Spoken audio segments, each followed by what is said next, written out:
YCP అధినేత మాజీ CM Jagan arrest అన్నది జరుగుతుందా లేదా అని ఒక సమయంలో చర్చ సాగింది. కూటమి ప్రభుత్వం అధికారంలోకి వచ్చిన కొత్తలో అయితే వరుసబెట్టి వైసీపీ నేతలు అరెస్ట్ అవుతున్నప్పుడు జగన్ అరెస్ట్ ఎప్పుడు అని హీటెక్కించే విధంగా డిస్కషన్ జరిగిన సంగతి విదితమే. జగన్ అరెస్టు మీద అప్పట్లో మీడియాలో కూడా ఎక్కువ కథనాలు వచ్చాయి. అదిగో ఇదిగో అనంతగా హడావుడి సాగింది. అయితే ఆ తరువాత అది ఆగిపోయింది. అంటే ప్రచారం అన్నమాట. మళ్ళీ ఇన్ని నెలల తర్వాత ఏపీ సీఎం చంద్రబాబు నెల్లూరు జిల్లా సభలో మాట్లాడుతూ జగన్ అరెస్టు మీద సంచలన వ్యాఖ్యలు చేశారు. నన్ను జైలులో పెట్టారని బాబు 2023 సెప్టెంబర్ 9 నాటి ఉదంతాన్ని ఈ సభలో తలుచుకున్నారు. మరి నేను కూడా ఆ పని చేయలేనా, నాకు చేత కాదా అని ఆయన సభాసాక్షిగా ప్రజలను ప్రశ్నించారు.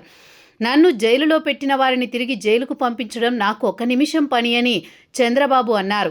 నాకు అనుభవం లేదనుకుంటున్నారా అని కూడా ఆయన ప్రశ్నించారు. అయితే తాను రాజకీయ కక్ష సాధింపులకు దిగదలుచుకోలేదని చంద్రబాబు అన్నారు.